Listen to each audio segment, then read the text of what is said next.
We will start by looking at a program to convert from yards to miles. The analysis of this problem is straightforward. We were given a distance in yards, and we want to determine the corresponding distance in miles. The specifications are exactly that, to input a distance in yards and output the corresponding distance in miles. The common design for basic programs is input, process, output. Get the input from the user, perform the calculations using the input, and output the final result.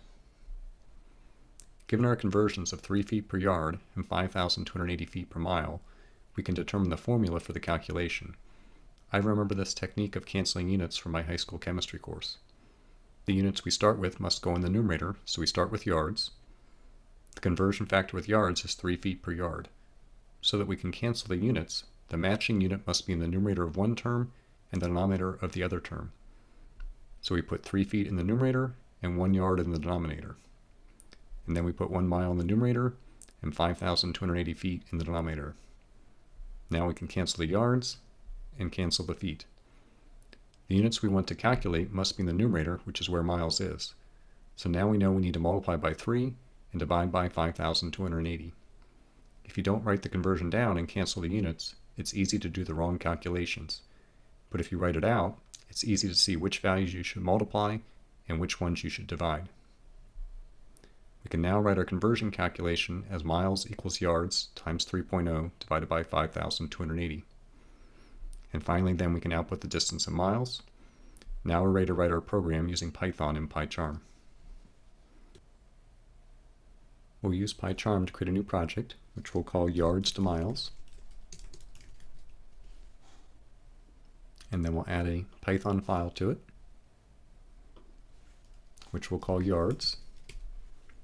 And we'll remember our first step is to get the input, which for numbers we do using a val of input with our prompt. We enter the prompt inside quotes. The second step is to do our processing, and I'm going to purposely make a mistake here. So I'll write miles equals yard, and then we will output our distance in miles. And now I'm going to run the inspect option, which if you remember from the setup video, I set up a keyboard shortcut for that. I'm going to tell it to inspect this file, and it's going to tell me that there's an unresolved reference to yard here. We can also see that PyCharm underlined it in red to kind of tell us that something was wrong, it thinks. And so now we'll fix that. And I'm going to rerun the inspect option. And you'll notice that this stays here, even though it told us there's no errors it can find right now. So what I recommend is that you usually close this before rerunning the inspect option. So now I'll run it one more time. And we'll see that it didn't find anything it thinks is suspicious. So now we'll go ahead and run our program.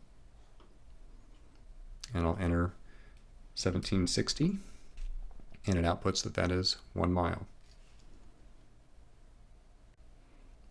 If you can't remember the keyboard shortcut for the inspect option, you can right-click or control-click on the name of the file and choose Inspect Code. And here I can see that the keyboard shortcut I set up was Option Command I.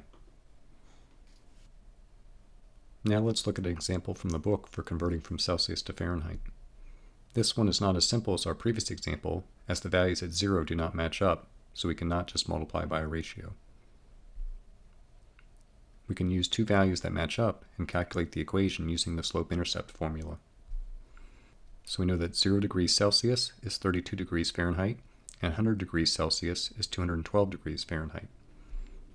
The input is in Celsius, and we want Fahrenheit, so the conversion formula needs to be set up with Fahrenheit over Celsius so that the Celsius units cancel out.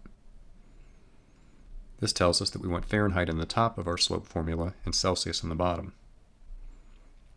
Doing that, we get the ratio of 9/5, and then we can plug in one of the values to find the y-intercept. So we use the standard formula, y equals mx plus b, right? 32 equals 9/5 times 0 plus b, because 32 degrees Fahrenheit is 0 degrees Celsius, and that allows us to calculate that b is 32, and so now we have our formula that f equals 9/5 times c plus 32. Now you can try writing a program in PyCharm to convert from Celsius to Fahrenheit and check your work using the code in the book.